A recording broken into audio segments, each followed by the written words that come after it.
Mbona nataka kuniharibia tu ndoa hivi? Mbona nataka kuniharibia ndoa? Hizi ni picha gani unanitumia? Mimi? Nimekutumia nini? Unanitumia mapicha hapo kwa simu, bibi yangu anaona, anashangaa nini? Hata sikujui, namwambia hii namba sijui. Nashangaa wewe ni nani?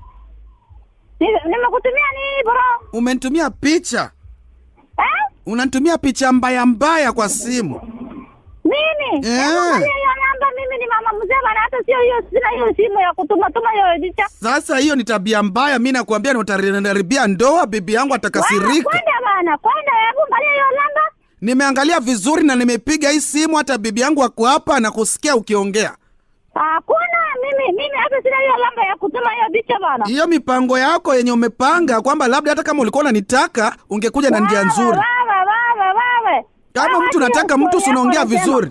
Mtu akitaka mtu huanza na mambo, uko vizuri, mimi nakupenda. Mimi mama mtoto bana.